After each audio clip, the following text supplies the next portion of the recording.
اچھا راج صاحب، یہ فرمائیے کہ انڈیا اور پاکستان کے درمیان جو کمپرومائز ہو چکا ہے اس وقت، اور اس کمپرومائز کے سلسلے میں جو کشمیر کی سچویشن ڈیولپ ہوئی ہے، اس کے بارے میں آپ کا کیا تاثرات ہیں؟ بہت بہت شکریہ مجیب صاحب، سب سے پہلے کہ میں آپ کا شکریہ ادا کرتا ہوں کہ آپ ہمارے لیے ایک ذریعہ بنے ہوئے ہو کشمیر کی آواز پہنچانے کے لیے، اور کافی دنوں کے بعد آپ سے ملاقات ہو رہی ہے۔ تو میں آپ کے سوال کا جواب دینے سے پہلے میں آپ سے اجازت چاہوں گا کہ مجھے ابھی آپ کے آفس میں یہ کتاب ایک دیکھنے کو ملی ہے، اداس رات کا چاند۔ یار ایک دوست ہیں میرے کلاس والے بھی رہے، ان کا بیٹا کاشف رفیق صاحب میرپور سے، میرے خیال میں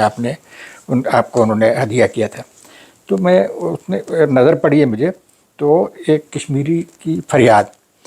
اور اس سے اگر مجھے اجازت ہو تو میں 2 منٹ میں اس کو کہہ لوں۔ اور اس میں صرف چند ایک اشعار پڑھوں گا، سارے نہیں پڑھوں گا تاکہ وہ بات آگے پڑھ سکے آپ کے سوال کے۔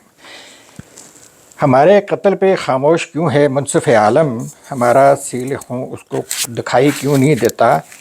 گلہ اغیار سے کیا ہو وہ اپنے بھی تو مجرم ہیں، جنہوں نے راج کی خاطر وطن کو بیچ ڈالا، ہماری کوتاہ اندیشی ہماری بد نصیبی تھی، جسے ہم رہنما سمجھے وہی راہزن تھا، جسے ہم دوست سمجھے وہ بھی راہزن تھا، فقط آہ و فغاں کرتے رہے ہم لوگ زندانوں میں، اسیری سے نکلنے کا کوئی رستہ نہیں ڈھونڈا، وہی مقبول ہوتے ہیں جو راہ حق میں مرتے ہیں، وہی قوموں کی منزل کے لیے بنتے ہیں نقش پا، یہ لالہ زار یہ کوثار یہ دریا ہمارے ہیں، تو کیوں تسلیم کر لیں ساتھیو حق ان پر اوروں کا، ہمارا عزم آزادی ہے کاشف، صرف آزادی، صرف آزادی، صرف آزادی، مگر اس کے لیے لازم ہے ساری قوم ہو یکجا۔ تو میں اب آتا ہوں آپ کے سوال کی طرف۔ دیکھیے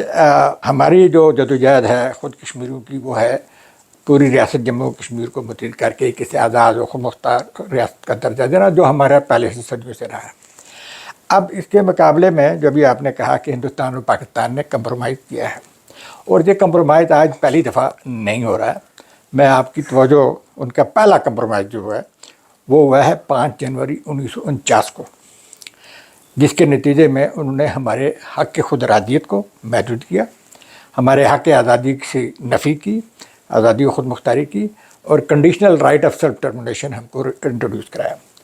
دوسرا بڑا جو ان کا کمپرومائز ہوا وہ ہے شملہ ایگریمنٹ میں، جہاں انڈیا اور پاکستان نے آپس میں بیٹھ کے بات کی اور ایک شملہ ایگریمنٹ کیا۔ تیسرا جو انڈیا پاکستان کے درمیان میں بڑا معاہدہ ہوا، اور جس کے بارے میں اب باتیں آ رہی ہیں، یہ جو 5 اگست 2019 کو جو سانیہ ہوا ہے کشمیر کا، جس میں آرٹیکل 370 کے ایبروگیشن کا، اس کے بارے میں اب باتیں کھل کے سامنے آ رہی ہیں کہ یہ بھی ہندوستان اور پاکستان کے درمیان ایک ایگریمنٹ کے نتیجے میں تھا۔ اس کے علاوہ جو ہیں وہ اور بھی بہت سارے ان کے آپس میں معاہدے ہیں جو پہلی دفعہ نہیں ہے، بہت پہلے سے چل رہے تھے۔ مثال کے طور پر آپ کو میں آپ کی توجہ میں دلاتا ہوں کہ انہوں نے ہندوستان اور کشمیریوں کو بھی آپس میں بات کرنے میں فیسیلیٹیٹ کیا، جس کے نتیجے میں جو ہے وہ کچھ معاہدے وہاں پہ بھی ہوئے۔ تو اب جو ریسنٹلی جو معاہدہ، میں کیونکہ آپ کا وقت نہیں زیادہ لینا چاہتا ہے سوال کا جواب دیتے ہوئے، تو یہ تو انہوں نے کیا ہے۔ اب دیکھنا جائے کہ گراؤنڈ پہ سچویشن کیا ہو رہی ہے۔ جو اس سب سے امپورٹنٹ جو واقعہ آپ کو بتا رہا ہوں جو ہو رہا ہے، ہندوستان نے کیا کیا ہے کہ 370 کے خاتمے کے بعد انہوں نے کیا کیا ہے کہ وہاں پہ جو جس قسم کا 3 سال تک انہوں نے مسلسل ایک خوف و ہراس کی کیفیت رکھی، اور اب جا کے جو کوشش کر رہے ہیں دنیا کو دکھانے کے لیے کہ نارمل سی ہے، یہ ہے وہ ہے، اس کے لیے انہوں نے بہت مختلف قسم کی چیزیں کی ہیں۔ مگر جو سب سے خطرناک بات جو اب ہو رہی ہے اس سارے معاہدے میں، جس کا ہمیں آگے جا کے چیلنج آنا ہے، وہ ہے یہ کہ وہاں باہر سے لا کے لوگوں کو وہاں بسانے کی کوشش کر رہے ہیں، اور یہ جو ہے ایک ایسا مرحلہ ہے کہ یاد دلاتا ہے ہمیں جس طرح فلسطین میں ہوا، جس طرح سے خود ٹیکسس کے اندر یہ چیزیں ہو چکی ہیں کہ کالونائز کرنا، تو یہ کالونائز کرنے کا مرحلے میں داخل ہو گئے، جو میں سمجھتا ہوں کہ ایک بڑی ایک تبدیلی ہے، ہمیں اس کا چیلنج کا سامنا ہے۔ اسی طرح پاکستان میں بھی جو ہے، یہ میں آپ کی وساطت سے بتا دینا چاہتا ہوں کہ پاکستان میں بھی ایسا ہی ہو رہا ہے کہ پاکستان کی حکومت، وہاں ہندوستان اور یہاں پاکستان کی حکومت چین کے ساتھ مل کے یہاں پہ بھی جو ہے وہ گلگت میں جو ہے وہ زمینیں ہیں وہ لی جا رہی ہیں، آزاد کشمیر کے اندر جو ہے وہ لی جا رہی ہیں، اور یہ ایک قسم کا پورے کشمیر کو متاثر کرنے کی بات ہے۔ راجہ صاحب یہ بتائیے کہ آپ نے کہا کہ 1949 سے لے کر اس وقت تک جو بائی لیٹرل یا ملٹی لیٹرل ایگریمنٹس ہوتے ہیں جس کی وجہ سے کشمیریوں کو آج یہ دیکھنا پڑ رہا ہے، مجھے یہ بتائیے کہ کشمیری اس سارے سچویشن میں نائیو تھے، بے بس تھے، یا کہ لاپرواہ تھے؟ کس وجہ سے آج کشمیری اس نہج پہ پہنچ آئے ہیں جس نہج پہ اس وقت کشمیری موجود ہے؟ میں سمجھتا ہوں کہ سب سے بڑا قصور جو ہمارا ہے کشمیریوں کا خود جو ہے وہ یہ کہ نمبر ایک یہ کہ ہمارے درمیان میں آپس میں بہت ساری تقسیم ہے، لیکن اس سارے معاملے میں بھروسے کی بات ہے کہ کچھ کشمیریوں نے ہندوستان پہ بھروسہ کیا اور کچھ کشمیریوں نے پاکستان پہ بھروسہ کیا، اور جنہوں نے ہندوستان پہ بھروسہ کیا ان کو بھی 5 اگست 2019 کو سمجھ آ گئی کہ ہم نے دھوکہ کھایا، اور اسی طرح جن کشمیریوں نے پاکستان پہ بھروسہ کیا ان کو بھی 5 اگست 2019 کے بعد سمجھ آنا شروع ہو گیا۔ تو میں سمجھا آپ کا ڈائریکٹلی سوال کا جواب یہ ہے کہ یہ بھروسے کی شکست ہے، یہ اعتماد کی شکست ہے۔ اچھا، تو یہ جو شکست اس وقت ہو رہی ہے جس کو آپ تسلیم کر رہے ہیں، اور میرا خیال ہے تسلیم کرنا ہی اچھی بات ہے، تبھی جا کے آپ اس کو ریکٹیفائی کر سکتے ہیں۔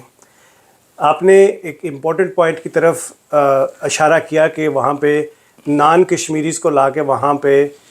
کشمیریوں کی جو پراپرٹی ہیں اس پہ زبردستی قبضہ کیا جا رہا ہے، ملٹری انسٹالیشنز وہاں پہ بنائی جا رہی ہیں۔ اس وقت تقریباً 1 ملین کے قریب انڈین بوٹس ہیں جو مقبوضہ کشمیر میں ہیں، اور پاکستانی سائڈ پہ دیکھیں 2-2.5 لاکھ یہاں پہ ہیں۔ تو ان سارے اگر total number of army personal اگر آپ دیکھیں آن بوتھ سائڈس اور کشمیریوں کی تعداد دیکھیں وہ بہت زیادہ ہے، تو یہ سارے کشمیری اکٹھے ہو کے باہر نکلتے کیوں نہیں ہیں؟ پہلی بات تو یہ ہے کہ جو باہر سے لا کے بسانے والی بات ہے، اس میں ایک کریکٹ فگر جو ہے وہ یہ ہے کہ دیکھیں یہ حال ہی میں ہوا یہ ہے کہ دنیا کو دھوکہ بھی دے رہے ہیں وہ، انہوں نے کہا جی ہم بے گھروں کے لیے یہاں پہ مکان بنا رہے ہیں، ٹھیک ہے، وہ مطلب اور یہ